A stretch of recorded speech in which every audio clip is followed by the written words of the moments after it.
अस्सलामुअलैकुम नाज़रीन, प्रोग्राम परदेस से देश तक में हम आपको खुशामदीद कहते हैं। नाज़रीन, परदेस में जो बसे पाकिस्तानी होते हैं ये अपने वतन की मोहब्बत में सरशार होकर पाकिस्तान में अपनी सरमायाकारी करते हैं और इनकी जो सरमायाकारी है ये अपने देश की मट्टी से यकीनन वफादारी का एक मुँह बोलता सबूत होता है।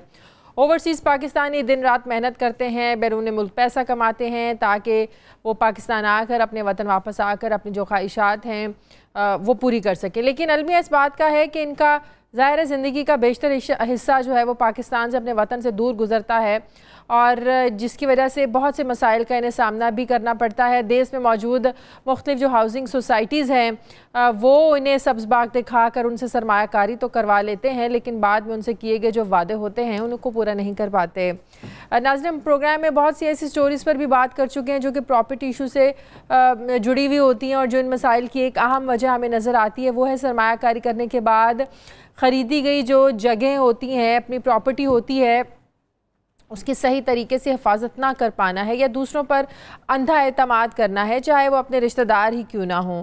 मामलात की जांच पड़ताल किए बगैर और फिर बाद में उन्हें दरबदर की ठोकरें खाना पड़ती हैं।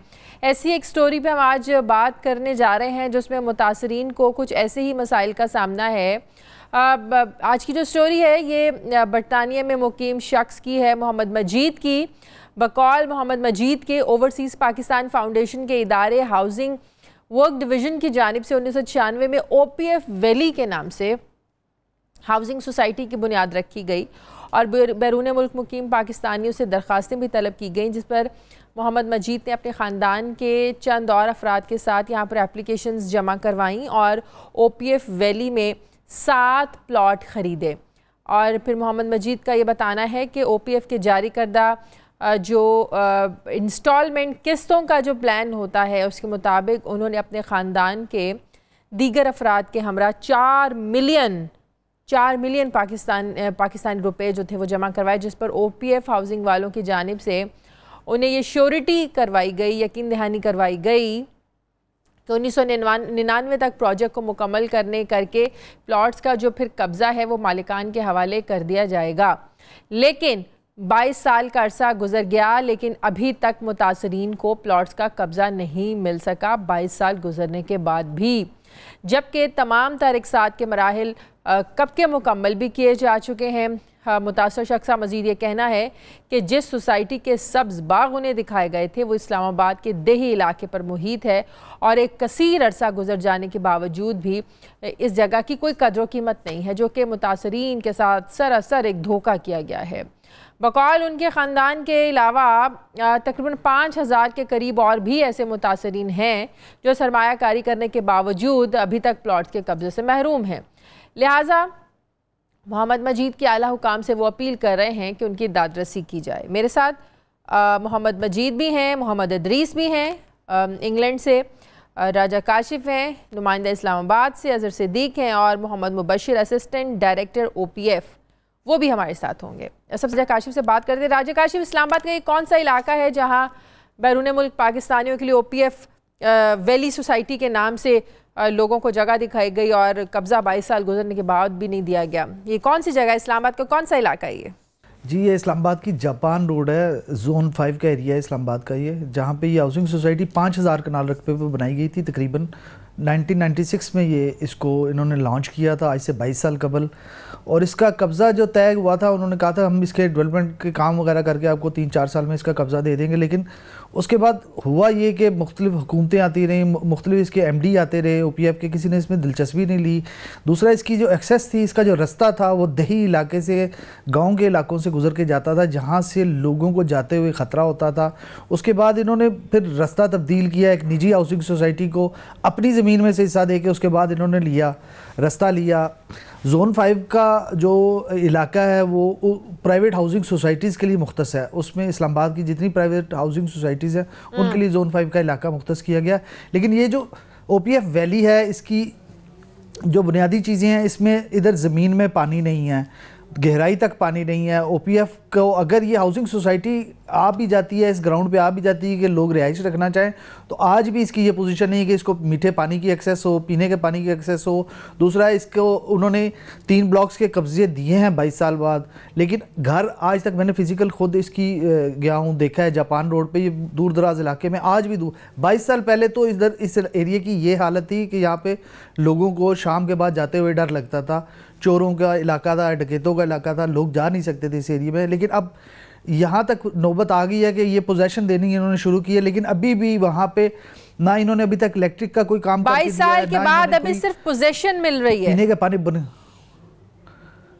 अभी सिर्फ पोजेशन, वो भी सिर्फ 300 पहले 3 ब्लॉक्स में A, B और C, टोटल इनके H तक ब्लॉक है, 9 ब्लॉक बनते हैं। पहले 3 ब्लॉक्स में इन्होंने पोजेशन दी है मार्च के महीने में, जिसमें तकरीबन 290 मतलब अंदाजन 300 प्लॉट्स बनते हैं जिनको पोजेशन, लेकिन उन 300 में से भी किसी ने अपना इंटरेस्ट शो नहीं किया कि वहाँ पे घर बनाए, क्योंकि बुनियादी इंसानी ज़रूरियात गैस, पानी, बिजली वहाँ पे ताहाल दस्तयाब नहीं है। और हुकाम का इस हवाले से OPF का ये कहना है कि हम कोशिश कर रहे हैं, हमने 550 मिलियन वापडा ISCO वालों को भी पे कर दिया है, वो ग्रिड स्टेशन के लिए प्लॉट भी 32 कनाल का उनको ट्रांसफ़र कर दिया हुआ है, ताकि ये यहाँ पे इलेक्ट्रिसिटी की हमने अंडरलाइन लाइनें भी डाल दी हैं, जल्द बिजली भी आ जाएगी। वो जल्द का जो मामला है, वो पिछले डेवलपमेंट के काम जो है इनके 10 साल शाजिया लगे हैं डेवलपमेंट के काम बड़ी हैरानगी की बात है ना, करने के बावजूद। ये वो इदारा जहाँ पर ओवरसीज जो पाकिस्तानी होते हैं अपनी प्रॉब्लम्स बताते हैं, प्रॉब्लम्स के हल के लिए जाते हैं, वही इदारा इन लोगों के साथ इस तरह कर रहा है, तो ये लोग कहाँ पर जाएं। प्रोग्राम में वक्त हुआ एक ब्रेक का, वापस आते हैं एक ब्रेक के बाद।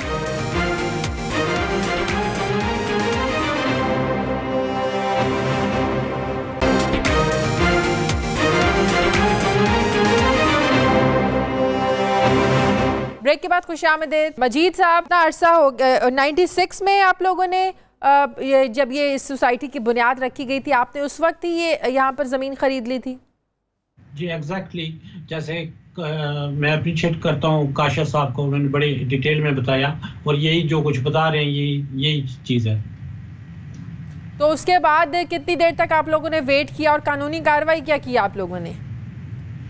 कानूनी कार्रवाई आप इससे अंदाज़ा लगा सकती हैं कि हम जो ओवरसीज पाकिस्तानी हैं वो डरते रहते हैं प्राइवेट सोसाइटीज़ में लेने के हमारे साथ धोखा ना हो जाए, लेकिन ये तो गवर्नमेंट का इदारा है, अंडर ऑर्डिनेंस के तहत 1979 में इस्टेब्लिश हुआ OPF, जो कि ओवरसीज पाकिस्तानियों के वेलफेयर के लिए बना था। ये अच्छा है, ये तो इन्होंने जो कुछ किया है, अगर गवर्नमेंट ही फ्रॉड करना शुरू हो जाए तो बाकी कुछ रह नहीं जाता। तो मुझे यही तो मैं आपसे पूछ रही हूँ, आपने कानूनी कार्रवाई क्या की है? कानूनी सब इंस्टीट्यूशन को लिखा है, जो भी है, इवन किसको लिखा है? प्रेसिडेंट को लिखा है, स्टेट मिनिस्टर को लिखा है, और जो मिनिस्टर हैं इनके ओवरसीज के टाइम टू टाइम जो भी आते रहे तो उनको लिखते रहे, नैब को लिखा है, लेकिन आउटकम तो ज़ीरो रहा है। ये एज ए पोस्टमैन एक दूसरे को फॉरवर्ड करते रहते हैं लेटर्स, और उस पर प्रैक्टिकली तो कुछ भी नहीं होता। तो इदरीस साहब आपके वालिद हैं? भाई हैं बड़े। अच्छा, कितने ख़ानदान के और लोगों ने ये ज़मीन ख़रीदी यहाँ पर? ये टोटल 7 है। सही, तो पाकिस्तान जिन्होंने ख़रीदी उनमें से कुछ पाकिस्तान में भी हैं या सबके सब बरतानिया में हैं? बरतानिया में ही हैं। तो ये पीछे कौन फिर इसको देखभाल करेगा, ये सारी जो कानूनी कार्रवाई है? कुछ करना भी चाहते हैं आपके? नहीं जी, करना चाहते हैं, हमारे बंदे जो है डील कर सकते हैं ये चीज़। तो क्या करेंगे, यही तो मैं पूछ रही हूँ आपसे, क्या करना क्या चाहते हैं? देखें, अगर कोर्ट्स में लेके जाएं भी तो क्या पाकिस्तान की कोर्ट्स इतनी एफिशिएंट हैं कि हमें कोई वहाँ से बेनिफिट हासिल हो सकता है? आगे हमें इतना इन्होंने ख़राब कर दिया, हमें 22 साल से 4 मिलियन रुपीज़ कोई 96 में एक्सचेंज रेट से भी लगाएं तो हमें तो इन्होंने इतना ख़राब किया है पूरी फैमिली को। तो उसके बाद हम ज़्यादा आगे जो मेरी ज़्यादा कोर्ट में जा रहा हूँ और नैब में जा रहा हूँ, देखें वो क्या करते हैं, लेकिन मुझे रिजल्ट कोई नज़र फिर भी नहीं आ रहा, क्योंकि तो ये सोसाइटी वाले कहते क्या हैं, OPF वाले कहते क्या हैं कि पैसे भी वापस अगर करना आप मांगना चाहें पैसे भी वापस नहीं दे रहे हैं, या कह रहे हैं कि आप थोड़ा और इंतज़ार करें? देखें, अगर 40 लाख 96 में था, अगर ये पैसे आज मैं ले भी लूं तो उसका क्या, मुझे क्या बेनिफिट है? टैक्स रेट की वजह से वो तो वैल्यू वैसे ही जीरो हो गई है, डबल जीरो हो गई है, क्योंकि एक्सचेंज रेट तो ट्रिपल टाइम जो है ना हाई हो चुका है उससे। तो सही बात है। उसके बाद अब नैब और कोर्ट ही रह गए हैं हमारे लिए, और तो कोई रास्ता नहीं है। अगर तो वो भी करने के लिए आपको पाकिस्तान आना पड़ेगा। जी ऑफ कोर्स, वहाँ यहाँ से बैठे हुए तो ये सारा कुछ आपको मैंने डॉक्यूमेंटेशन जो भी है भेजी है, तो सारा कुछ मैं कर चुका हूँ। तो ये तो एज ए कोई भी इंस्टीट्यूशन है वहाँ जो सरकारी, वो एज ए पोस्टमैन ही है। मिनिस्टर नीचे वाले को ओपीएफ के एमडी को मार्क कर देता है, प्रेसिडेंट नीचे वाले को कर देते हैं, लेकिन जब तक आउटकम ना हो तो उसका प्रैक्टिकली कोई हमारे लिए ये सॉर्ट आउट ना किया जाए सही तरीके से, जैसे काशिफ साहब ने प्रैक्टिकली पूरी सिचुएशन एक्सप्लेन की है, तो उसका तो कोई फायदा नहीं है। वैसे तो हमें कहते रहते हैं कि ओवरसीज पाकिस्तानी एसेट हैं, जब जरूरत पड़े तो ये एसेट असासा है, तो इस असासे के साथ ये इतने बददिल किया है, लेकिन लोग डिसअपॉइंट हो गए हैं अपने कंट्री के सिस्टम से ही, किसी पे बिलीव करने के लिए तैयार नहीं है आप। काशिफ, और भी कुछ लोग हैं इन्होंने तो अभी कोई कानूनी कार्रवाई नहीं की है। इतने लोग हैं, तकरीबन 5000 के करीब और मुतासरीन है जो आपने हमें अपनी रिपोर्ट में बताया है, उनमें से कोई नहीं गया कोर्ट में, अदालत में इनके खिलाफ? जी शाजिया, लोग अदालत में तो तब जाए ना जब ये इनकी तरफ से कोई रिस्पांस हो। इनकी तरफ से ये ठंडे दफ्तर में बैठे हैं, ठंडी गाड़ियों में जाते हैं, अच्छी तनख्वाहें ले रहे हैं, सरकार का इदारा है, उनको समझ नहीं आ रही उन्होंने करना क्या। इस प्रोजेक्ट की शाजिया बुनियाद ही जो है वो गलत थी। वो अरबों रुपए की ज़मीन महंगी ख़रीद के करप्शन का सिलसिला शुरू किया गया, उसके बाद इसका टेंडर किया गया, एक कंपनी को किया, दूसरी कंपनी को किया गया, इसके डेवलपमेंट के लिए कहा गया, लेकिन इसकी डेवलपमेंट नहीं हो सकी। अब भी मैं आपको बता रहा हूँ कि अब भी इसमें अगर इन्होंने पोजेशन दे भी दी है ना, रिहाइश रखने की पोजीशन नहीं है इनके पास।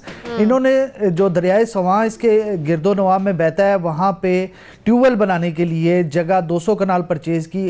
इनकी हालत देखिए, इन्होंने 200 कनाल जगह परचेज़ की कि यहाँ पे बगैर टेस्ट, सॉइल टेस्ट किए कि यहाँ से ज़मीन में पानी है या नहीं है, हम अपनी आबादी को पानी दे पाएंगे। यानी पाकिस्तान में सबसे बड़ा मसला पीने के पानी का है, मीठे पानी का है, वहाँ पे पानी दस्तयाब नहीं हुआ। अब एक और जगह इन्होंने ज़मीन परचेज़ की है। दूसरी बात है, जो इनका ये 5000 कनाल का रकबा है, इसमें 400 कनाल पे लिटिगेशन है, अदालत में चल रहा है, कब्जा हुआ है। वो 22 साल में अपना ये कब्जा वागुजार नहीं करा सके। उसमें 2 ब्लॉक्स इनके आते हैं जिनको इन्होंने अलॉटमेंट करनी है। ये दे भी दें लोगों को आज कब्जा, वहाँ पे बिजली नहीं है, गैस नहीं है, पानी नहीं है, लोग रिहाइश रख के क्या करेंगे वहाँ पे? सिंपल वहाँ पे खाइयाँ हैं गहरी गहरी, डेवलपमेंट इतनी हुई है, उन खाइयों को भर दिया गया है, मिट्टी से भर दिया गया है, पहाड़ी वैसे ही है। और वहाँ पे आबादी आज तक एक सिंगल घर नहीं बना। सिर्फ वहाँ पे ओपीएफ का एक ऑफिस है। ओपीएफ ने पूरे इलाके का सर्वे करने के बाद जहाँ पे 250 फुट नीचे जाके पानी उनको दस्तयाब हुआ, दिखाने के लिए उन्होंने वहाँ पे अपना ऑफिस, एक सब ऑफिस बनाया है, और वहाँ पे उन्होंने अपना बताने के लिए कि यहाँ हम बैठे हुए हैं, आए आप भी आके घर बनाएं। लेकिन लोग घर बनाएंगे तो शायद उनको ज़िंदगी की बुनियादी ज़रूरियात आज भी वहाँ पे दस्तयाब नहीं है। लोग गए हैं, काफ़ी सारे लोग अभी भी कोर्ट में हैं। सही, लेकिन ओपीएफ की तरफ से कोई जो है ना वो मौक़िफ़ नहीं अपनाया जा रहा, वहाँ कोई उनकी तरफ से कोई जवाब नहीं आ रहा। शरीफ में जी ऐसे ही है, उनकी तरफ से फिलहाल जवाब नहीं आ रहा। जी इदरीस साहब कुछ कहना चाह रहे हैं। जी इदरीस साहब। जी मैं बहुत दफ़ा इनके ऑफिस में गया और इनके हायर अथॉरिटी से मैंने कंप्लेन की। वो कहते हैं कि जी आपको पसंद नहीं है, कोर्ट चले जाएं, ये करें वो करें। आपको पता है अगर आप पाकिस्तानी कोर्ट में चले जाएं, कचहरी चले जाएं, क्या हालत होती है। तो ये रास्ता तो दिखाते हैं, ऑफिस में चले जाएं, पहले तो क्लर्क बात ही नहीं करने देते हायर अथॉरिटी से। अगर किसी वजह किसी तरह मिल भी जाएं तो फिर भी कोई आउटकम नहीं होता। तो दूसरा, ये सोसाइटी जहाँ पे इन्होंने शुरू की है जापान रोड पे, ओवरसीज पाकिस्तानियों के लिए नामुनासिब थी बिल्कुल। पहली तो ये हमारी कंप्लेन है कि वहाँ पे अभी भी 22 साल गुजरने के बाद भी वहाँ इंसान नहीं रह सकता। और यहाँ से बच्चे यूके से जाकर वहाँ पे कहाँ स्टडी करेंगे, कहाँ रहेंगे। वो तो भैंसों को बांधने की जगह थी और इन्होंने हमें सब्ज बाग दिखाकर कि आप यहाँ जगह लें, हमने घर बनाना था। वो 22 साल गुजर गए, मैं तो बूढ़ा हो गया उनका इंतजार करते करते, कहाँ घर बनाऊंगा वहाँ पर अभी। वो चांस खत्म हो गया। सही, मैं जरा एक ब्रेक ले लूं, वापस आएंगे एक ब्रेक के बाद।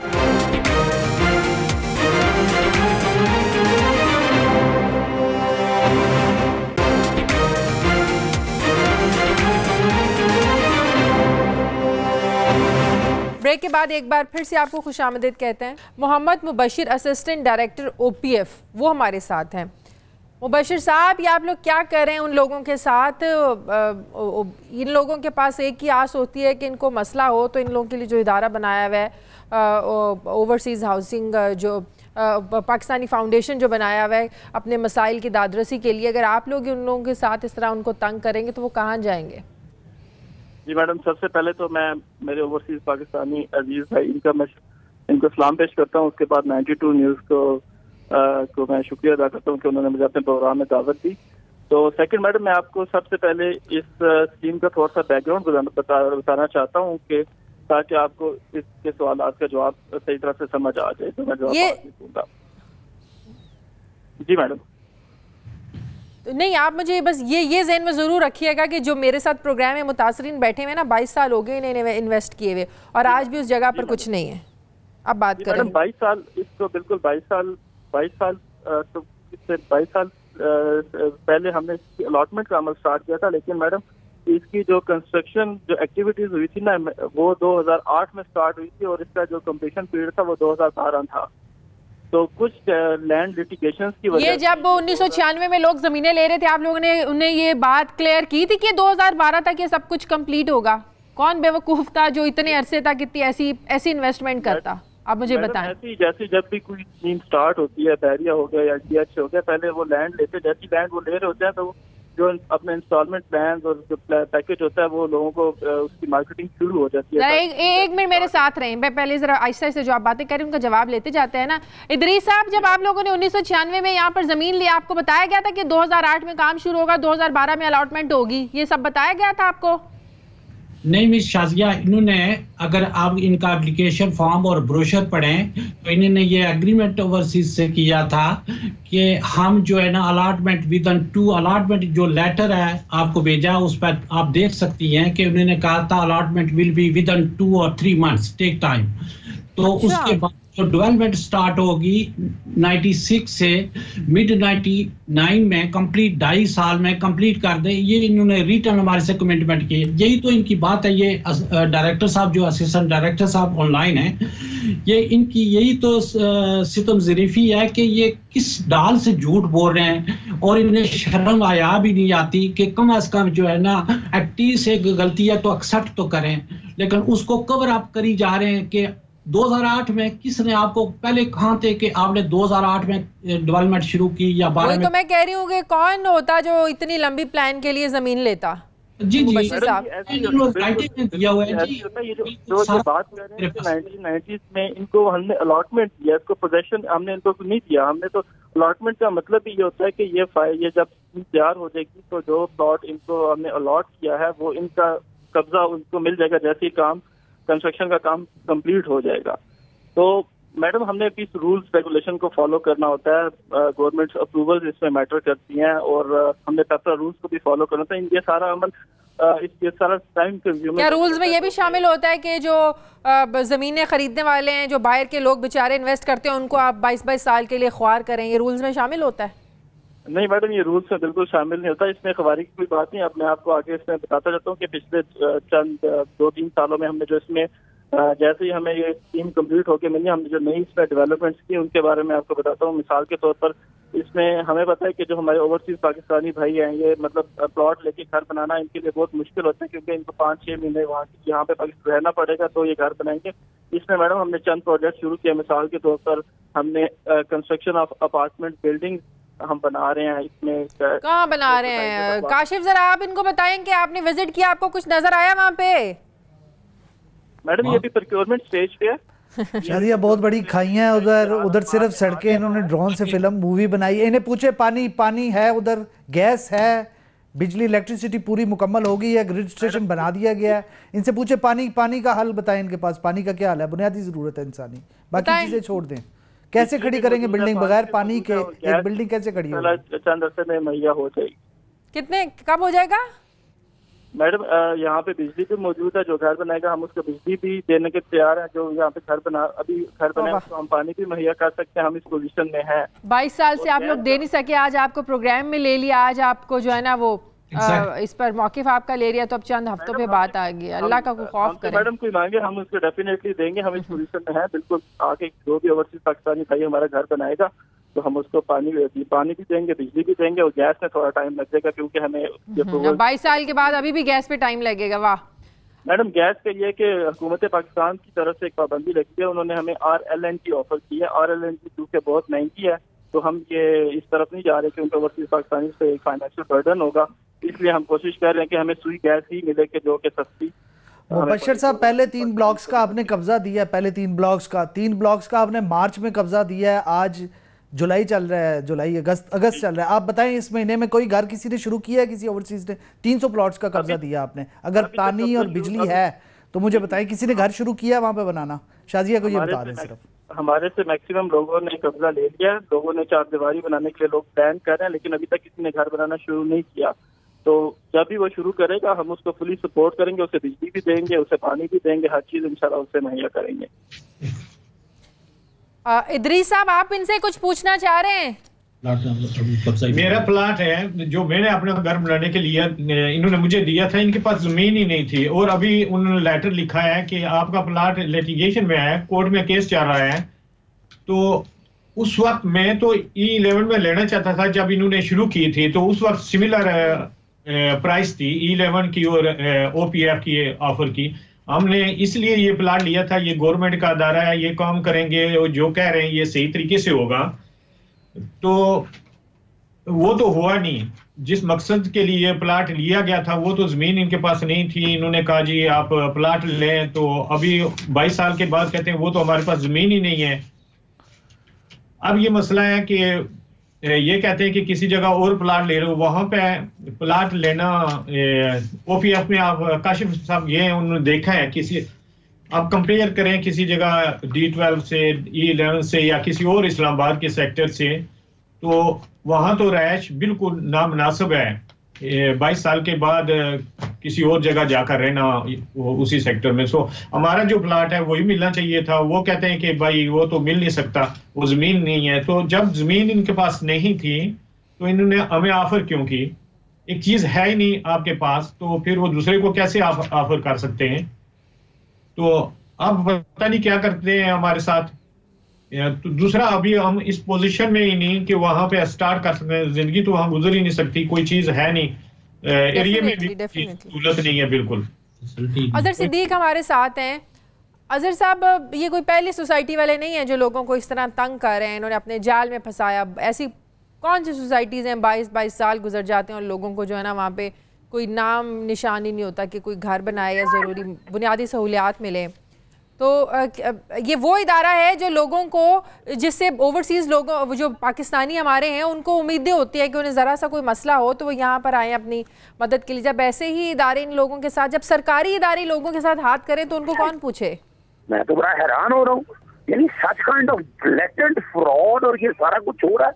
आप सिर्फ ऐसी हो जाए, इसे हम कहते हैं क्रिमिनल ब्रीच ऑफ ट्रस्ट, अमानत में खयानत। यानी इन्होंने जितना पैसा लिया जिस मकसद के लिया, और ये इतनी देर से खामोश क्यों बैठे हुए हैं? यानी ये तो इतना जबरदस्त केस है। अभी पिछले दिनों नैब ने बाकायदा कोऑपरेटिव हाउसिंग सोसाइटी के ऊपर बाकायदा प्रोसीडिंग शुरू की है, और ये इतना जबरदस्त केस है, इनका मिनिस्टर तक नहीं बचता। यानी जो इनके बोर्ड ऑफ डायरेक्टर्स हैं वो सारे इस मामले में बराह रास्त इन्वॉल्व होंगे कि इन्होंने लोगों को धोखा दिया, लोगों को देखे ना एलोर किया ना लालच में लेके आए, और वो हमारे ओवरसीज जो इस मुल्क की इकोनॉमी चलाते हैं उनके साथ इतना बड़ा जुल्म। यानी मैं तो खुद बहुत ही परेशान हो गया हूँ। और ये वाला केस जितना आप है, मैं चाहूंगा कि ये रिकॉर्डिंग मेरे साथ शेयर कीगा। ये जो बातें कर रहे हैं ना असिस्टेंट डायरेक्टर साहब, ये तो एडमिशन है इस बात की कि इन्होंने जराइम किए हैं, जुर्म किए हैं, और ढाई उसके ऊपर, और कहीं जा रहे हैं हम, यानी कह रहे हैं हमने आए कब्जा ले ले, पानी निकल आया। ये सारा कुछ जिस किसी ने किया है ना, जो जिम्मेदारियां सोसाइटी बनाने के हवाले से वो पूरी नहीं की है। दूसरा, जो हमारे दोस्त हैं, ये मैं समझ रहा हूँ कि काफी 300-400 के करीब लोग हैं। 5,000 लोग हैं। it's a fit case for referring that matter to the Honorable Supreme Court of the Judge। आप चीफ जस्टिस मियां जस्टिस साकिब निसार साहब तक ये मामला लेके जाए फौरी तौर पर। इतना बड़ा जुल्म इसको हमारे ओवरसीज के साथ कि जिन्होंने इस मुल्क की इकोनॉमी चलानी और उनके साथ में दरबदर की ठोकरें, यानी को मैं तो मुतालबा करूंगा कि जब से ये सोसाइटी शुरू हुई है अब तक एक एक दिन का हिसाब दें। यानी इन्होंने, और दूसरी जो बड़ी जबरदस्त बात ये है कि उस वक्त अगर पैसे 40 लाख की है, इन्फ्लेशन देखें, जीडीपी आप अगर उस वक्त डॉलर की कीमत देखें और उस वक्त अगर 40 लाख का कीमत, तो इस कम बेसिन 4 करोड़ रुपया जगह की कीमत होनी चाहिए। अगर ये ओवरसीज वालों ने अगर ये नहीं कर सके तो उन लोगों को ओरिजिनल कीमत नहीं, आज की मार्केट वैल्यू के मुताबिक ये इनको एडजस्टमेंट करनी चाहिए थी। लेकिन ये it's a fit case for interference by a NAB.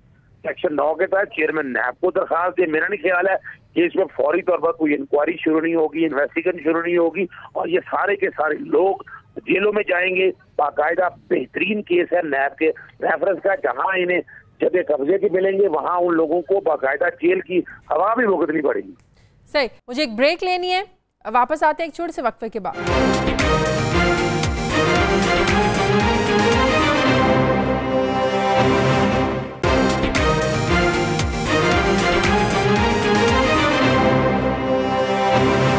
Break के बाद खुशामदीद। मजीद साहब, आप कोई मशवरा लेना चाह रहे हैं कानूनी तौर पर? जी, हम रेडी हैं, कोई अगर एडवाइस कर सकते हैं तो नैब से और सुप्रीम कोर्ट से हेल्प लेने के लिए, लेकिन डायरेक्शन चाहिए हमें। नैब के वाले से प्रॉपर है कि लोगों की तरफ से कंप्लेंट चाहिए होगी, वो बराह रास्त वो कंप्लेंट में भी हम इनकी असिस्टेंस कर देंगे कि वो बराह रास्त नैब को, वरना हम सुप्रीम कोर्ट को कहेंगे कि ये वाला मामला ऐसा है कि ये मामले में बाकायदा नैब को भी इन्वॉल्व किया जाए इस काम में। जी हाँ, और ये जो और भी 5000 लोग हैं मुतासरीन हैं, सब एक आवाज़ बनकर चीफ जस्टिस साहब के पास जाएं और नैब के पास जाएं।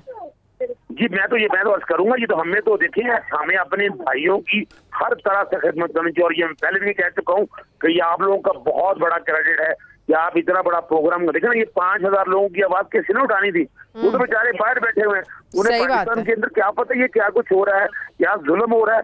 ये तो आप आवाज उठा रहे हैं, हम जैसे लोगों के पास जब बात ही तो हम कोशिश करेंगे चीफ जस्टिस के पास या नैब में इस मामले को लेकर चले, वरना बड़ा दुख हो रहा है मुझे तो हकीकतन दू मरने का मकाम है कि वो लोग जिन्होंने अपनी उम्रें अपनी गुजार दी बाहर हम लोगों की इकोनॉमी बनाने के लिए, हमारे लोगों का फ्यूचर बनाने के लिए, और हम उनके साथ क्या ट्रीटमेंट दे रहे हैं।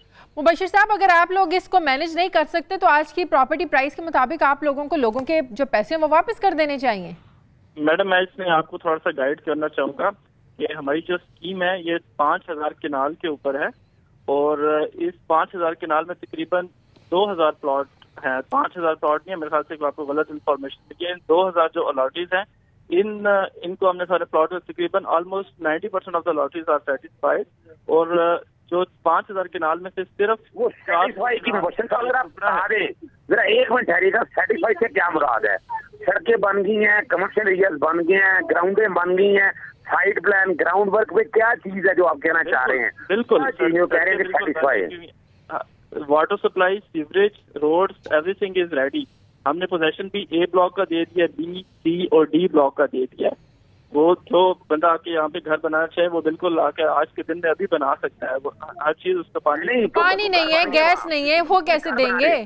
वो घर बना रहा, हवा में तो नहीं बनना ना।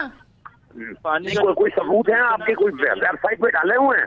मैं देखना चाहूँ अभी, मैं आपके सामने मैं वेबसाइट खोल लेता हूँ, बताएं जरा, अभी देख लेते हैं इस बात को।